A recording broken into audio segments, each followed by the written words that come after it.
everybody. Welcome to Folio. We are so excited to have you here and to have you here for an incredible discussion with one of our very valued partners, Quincy, who is actually part of our Achiever community at Facilis Group. So, Quincy, thank you so much for being here with us today. Thanks for having me. So excited. Yes, we're very fortunate to have you here. So I always like to leave the introduction of who I'm speaking to that person because I feel like they do a way better job of introducing themselves than I do. So if you could just tell us a little bit about yourself and kind of your life and experience prior to this industry, that would be awesome. Sure. So I've been in the industry for almost 8 years now. I have two kids, a 9-year-old daughter and a 7-year-old son. They keep me very busy. Prior to the promo industry, I was recruiting for an insurance company. So I was recruiting all of the new reps in and training them on what their daily activities should be to become successful. That's so fun. Yeah, I remember it. First of all, time flies when you're having fun, right? And if I start to think back to many years now that I've been in this space, I remember my very first meeting with a client who was a distributor. He looked at me and he goes, kid, once you get in this industry, you never get out. And I was like, this is weird. And then I think 15 years later, here we are. The thing. You really just, it sucks you in, but it's so fun. I think that's why everyone stays in it, is because it's such a fun industry. I agree. I agree. And it's always changing, right? It's every day is different. Yes. Um, so how did you find this industry and how did you first become a part of this awesome space? Yes. So I was looking for a bit of a career change. I'm located here in Virginia. I live in the middle of nowhere. And I was driving, about 50 minutes to go into the office every day. So with two young kids. And at that point, I was actually pregnant with my son. So when I first started in the industry, I was expecting. And I was referred in by someone who was working at the company. And so I was speaking with her and she told me a little bit about what she does. And I was like, well, that sounds like a lot of fun. I'm looking for something lighthearted, really wasn't taking this as like something super serious. 8 years later, here I am still in the same business. So it just, the stars kind of aligned and bless Janet and Ron Balo for hiring me when I was pregnant. That was quite the chance on their part. So Yeah, here we well, I'm sure they're very grateful for that decision. they told when I was in the interview process and I told them I was 14 weeks pregnant, they were like, "Oh, well, we have to hire Oh, you now." oh, that's funny. Yeah. That's funny. Well, um, so you enter this business and it's a lot of fun, definitely, and there's so much opportunity. Sometimes it can probably feel overwhelming. And then you realize, okay, well, it's not all fun. There's a lot of ups and downs, and you've been, I'm sure, through some really great times in the business and some hardships. So, what has kept you here throughout the roller coaster that is this industry and sales in general? I mean, for me, I love that I know whatever I put in, I'm going to get out. And it could be a slow season, but I know during that slow season, if I am making my phone calls, sending my spec samples, sending my virtual images, that it's going to pay dividends. So whatever I put in, I know I'm going to get out. And for me, that's a huge reward system. Like I love working hard and I love seeing the results of that. And so even if something, it might be a slow season or a slow year or, even the ability to pivot and transition a little bit, the types of sales that we were doing during COVID, for example, we always seem to have the opportunity to pivot or, prospect into another industry. If our industry of one of the verticals that we're in is moving a little slow, find something else that may work. And I feel like that's kind of, it just sucks you in and it's exciting. Yes, and that's such an incredible mindset to have. To that at the end of the day, little like constant, that consistency will pay off, right? And I think that especially newer folks that come into our industry, it's so fun and it's exciting. And then they hit that first bump in the road and it's like the wind's knocked out of them. But it's like, just keep taking those baby steps and it will pay off. That's awesome. So cool. So I mentioned in the beginning that you are part of Facilis Group's Achiever community. And for those that don't know, that means that your book of business is over $1 million, which is absolutely incredible. So how long did it take you to become an achiever and hit that milestone, which I is had to look exactly back at this. It's been such a long time. Felt like I was that's aging amazing. myself. And fun fact, when I first became an achiever, it was at 850,000. And then Okay. everyone was just becoming so successful that they had to raise the bar a little bit That's more. right. That's So when I what's so fun about this community. It's like keep pushing each other to be better. wild. Yeah, But I think we had to look back and it was in 2016. So 2 years, after 2 years of sales, I hit it. So that's amazing. yeah. And did you have a book of business coming in or you started from scratch? No, so I did have a small book of business. I think it was worth about $100,000 to work off of. Okay. And, I went out on maternity leave and came back in and thought, wow, I really need to kick it into gear and I need to do That's something to start, moving the needle a little bit. yes. And also like mom brain, like after you have your, That's the thing. this was your first, no, your It was second my baby. second, yes.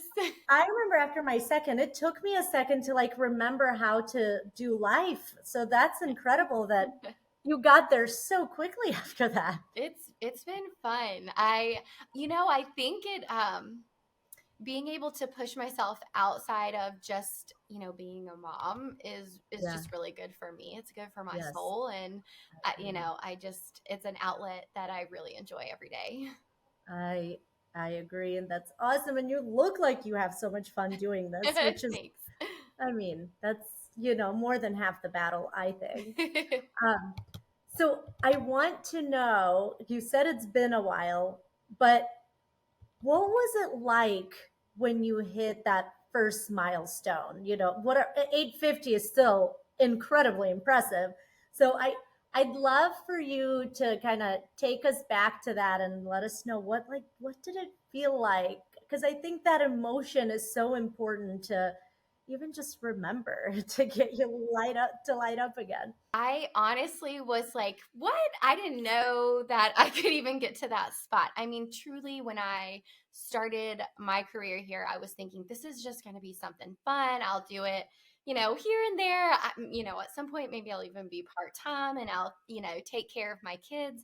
And I mean, it truly like sucked me in. And every little milestone that I hit, I was like, wow, I did it. Let's see how much further I can go. And it really, I started feeding off of that. I'm a big numbers person, and so I would have weekly goals and then my monthly goals, and it was very clear. I started exceeding those, and then I started feeling a little bogged down. The internal side of things, details are not my forte. Big picture girl right here. And so I was like, oh, I am struggling.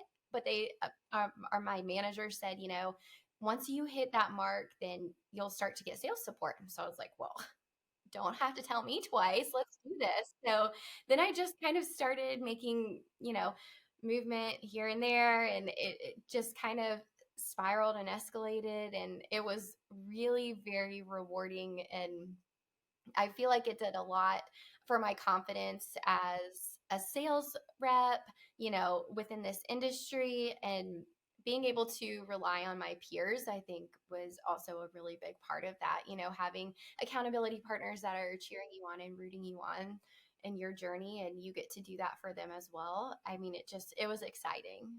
That you've hit on so many good things. I'm trying to like remember them all in my head. So, clear goals. Yes, that is so important because I think people set goals, but they're so generic that it's like, I want to grow my book of business. Cool. What does that mean, right? So having that clarity is makes the journey more clear too. And then the confidence, once you start to feel that success and you start to feel more confident, and it kind of builds that momentum to where you're like, wait, I hit 850, I can get to a million, I can get to 1.5, and whatever that next milestone is. And accountability is huge. We I'm very lucky to be in a position to lead some of our training programs, and we have accountability built in because there's actually studies that showcase that if you are being held accountable to someone else, you are 90% more likely to hit your goal. Oh, yeah. You don't And want I know, to tell I the mean, person you didn't do what you said you were going to do. uh, yes, I don't. exactly. I know. Every major goal that I feel like I've set for myself, if accountability wasn't there, I'd give it up. Yeah. So Oh. we always were like, please get an accountability partner. I mean, it could be like a significant other as long as they're truly going to hold you accountable. I agree. It has done wonders for my business and for me just personally. Awesome. Awesome. So this might be hard because I'm limiting you here, but if you had to think of three musts that had that had led you to success, what do you feel are those musts? Yeah, I think the first one would definitely be working the perfect day.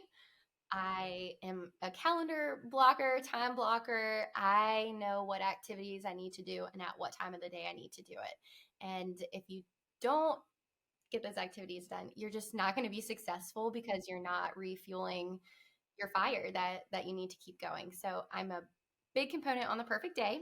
I would say consistently adding in prospects or asking for referrals. Um, that has been a huge part of my business. I always try to add in new prospects. The really cool thing about what we do is we might be growing some of our clients, and when you first start out, the clients that you're prospecting are much different than they are, 8 years later. And so I can pay it forward, and I can give those smaller accounts off to someone to get them started in the business. And I can be prospecting some larger accounts, or, within different verticals that I'd like to try my hand in. So I definitely think the prospecting and always asking for referrals has been a huge part of my business. And then for me, my big thing is working my blueprint and tracking things. So numbers are a big deal to me. I need to know where I'm at all times. I track my daily activities. I track it on a weekly basis, a monthly basis, but it shows me the areas that I need to work on. And the things that we focus on are the things that are going to grow. So if you're not focusing on some of those activities and knowing where you stand with them, then how do you know where you can improve or where you can get better? And, part of my prospecting blueprint is scripts. So when I'm making my phone calls to this day, I have scripts out in front of me. I use them all the time. I have email templates. I have a specific process that I take with virtual images and spec samples. But it keeps it easy for me. I have a million things going on.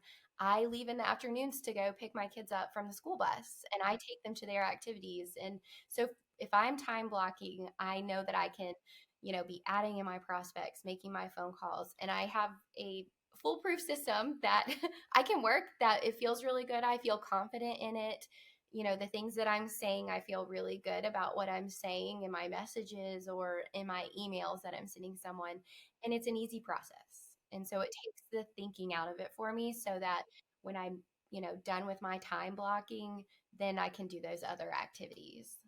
Yes. Oh, this is so. I wish we had this interview already so that I could have my class listen to this, because we just had a group call literally a couple hours ago and we talked about all these things. And I just wish they heard it from someone else. This is great. And, I was listening to, I feel like it was one of the Williams sisters, Venus or Serena, I can't remember. And they mentioned how, discipline, people think of discipline as not, like, if you're disciplined, you don't have a lot of freedom. And they were saying how it's just the opposite, because discipline, it holds you accountable, it kind of gives you guardrails, but it also gives you the freedom of knowing when I can do certain things because I know I'm going to get what I need to get done at a certain time. Absolutely. I mean, I wouldn't be able to manage my kids and my book of business and everything else that I do personally unless I stuck to the things that I know I need to do. Yes, exactly. Awesome. So I have been very lucky to have worked with a lot of different reps in our industry and in this business. And it's really clear that there's a difference between the reps that lead with product, which, I always say we like to use product as our crutch because there's a lot of it in this business, and reps who focus on solving their customers' pain points. So, what is your thought around that? Yeah, I always like to ask a ton of questions with my prospects or clients that I'm speaking with, and then just stop talking, which is so hard. I love talking.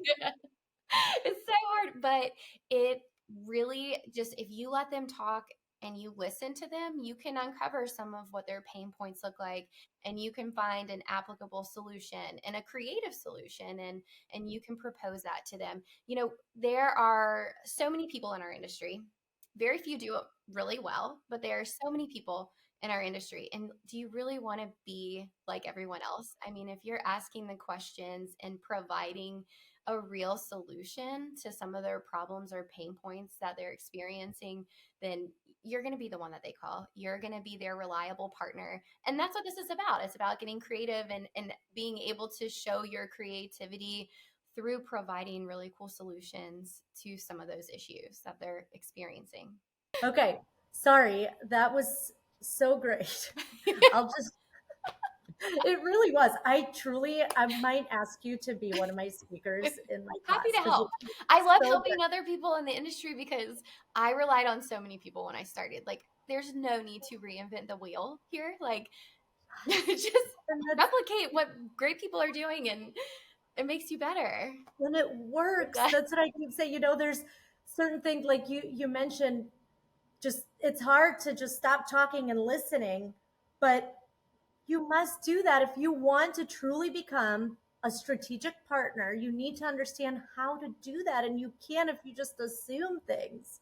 Um, and it's so, I think, and I see this a lot because I work with people that are brand new to sales or to this industry. And um, so many times they get so nervous about what am I going to say? And what if I don't know an answer? And I'm like, just ask questions. Like at first, focus on asking questions, make it about them. And that sounds like that's exactly what you've done. Awesome. So I know that you know, people are afraid to fail. And failure is like one of the biggest fears that people have. I feel like failure is just part of the journey. And I don't even like to use that word. I like to say, you either win or you learn, you succeed or you learn. And with that said, I would love for you to think of a moment where you felt like you learned a lot through something that didn't go your way, aka failure, whatever. Well, when I first started and I was making phone calls, like, I quickly realized that no is a great answer because you know that someone is not willing to engage with you at that time. And that's okay. It's okay to, like, bask in the glory of the no, which is really hard. And that's a hard concept, but accept it and just move forward from it. And, think about it a little bit, like, why did they say no because I fumbled on my words or because I didn't provide a solution that they told me what they needed, but I provided something else? Think about it a little bit, but then just move on. So I think taking the no in stride was huge, but I also think setting appropriate expectations was a huge learning point for me. Early on, I was we can help you with anything and everything, and you need it in 2 days. I'm your girl. Like, no, no, we have to set those appropriate expectations on things, and under promise and over deliver always.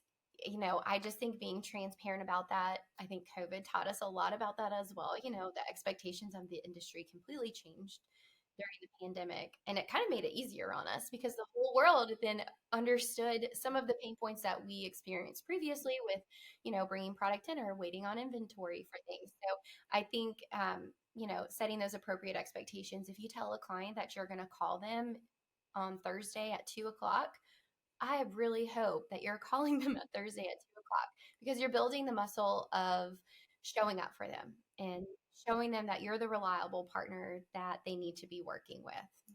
And building trust, right? That's so important in a partnership. But yeah, that power of no, we talk about that so much, and you know that almost seems just as important as a yes. From you as to what you're saying yes or no to, and from clients. Oh, yeah. And it's okay as well to meet with a client or meet with a prospect and decide, you know what, this is probably not a good partnership. You have the power to decide that. We get to pick and choose our business and who we get to work with. And not every match is a great match, and it's okay to honor that. I mean, you're not going to hurt their feelings or your feelings. You get to pick and choose who you want to work with, and you might see that their needs or their expectations are not going to be what you can meet, and that's okay as well. Mhm. It makes it more fun too, right? Because then you're not having to be something you're not for a Yeah, relationship that might not even serve you. absolutely. Awesome. So, if you could go back knowing what you know now, what would you tell yourself on the first day of starting in this business? Just do it. Like, just pick up the phone and do it. Just make the phone call. Just ask for the referral. Just send the proposal that no one asked for. Just purchase the spec sample and send it. All of those things are going to serve your business. You just have to do it. Make the conscious decision to do it, and then you will reap all of the rewards for it. Do you feel like you were overthinking things in the beginning? I was just more tentative than anything. I just was a little shy about it. I was like, oh my goodness, making all of these phone calls. And in recruiting, I mean, I was recruiting in the insurance industry. And so, I had the muscle of making 40 phone calls every day. I mean, I was making phone calls, but I wasn't selling myself or my business or my products. I was selling a company, and no skin off my back if they say no. So I think I was just I maybe apprehensive or a little shy about it. And like spec samples, for example. Once I started, like, I'll pay the $12 Starline spec sample because it's going to get me an order for them. Like, why would you not? But those things, no one else was really doing that in our office. It was encouraged, but no one was really stepping up and doing it. So then I felt like, oh, I don't know. Should I be doing these things? Like, just do it. Just do it. And then the more you do it, the more your confidence builds and Absolutely. the more momentum you build. And then it just Yeah. starts And rolling. it feels good when you get those wins. I mean, it fuels your Oh, fire and you just keep doing even more of it. heck yes. So, again, I get to see newer people coming into this industry, and even people that have been in this business for quite some time, that are just struggling with cold calling or getting attention from their clients. What would you tell someone who is having that struggle? Definitely use scripts. um, and I say that because for me, it took the nervousness of making phone calls out of it. I had my scripts. I knew exactly what I was going to say. If this was my third time calling them, I had my third voice message sitting in front. I still do it today. Like, I have it all set out. And so it takes the guesswork out of it. And then I would, if I connected with someone, I would have a list of questions to start qualifying. And then I would start asking those questions. And it just became a much more organic process. If you're first starting out, if you have a handful of clients, ask them for those referrals because they're going to refer you to someone. They've had a good experience with you. They're actively purchasing, or friends and family, ask them for that referral, and they're going to make a really great introduction for you, and it's going to make it a little easier. You have something in common already with the person that you're connecting with. So I think those two, are very helpful. But then I also think, you know, Gosh, record yourself making a couple of phone calls. See how you hear. You might listen to it and say, "Oh, that was a train wreck." Or you might think, "Wow, I actually sounded pretty good." And that might build your confidence, you know?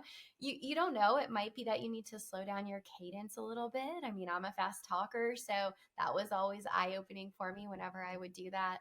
And then the accountability piece, start small. If your goal is to make 10 new phone calls, on Wednesday, tell someone in your office or a spouse or a friend, tell someone that you're going to do it, and make sure that they check in on you so that you're actually doing it. You just have to build the muscle. That's right. Those habits, it feels a little uncomfortable at first because you're not used to it, but then it just becomes part of how you do life. Yep, And it's so natural. definitely. Awesome. Well, Quincy, I appreciate you Yep, so much. I appreciate your transparency. I appreciate how generous you've been with this information and how awesome you are to talk to. So, thank you, thank you, thank you for being such an important part of our Facilis community and for letting us have this interview with you. so cool. Thank you so much. Thank you, guys.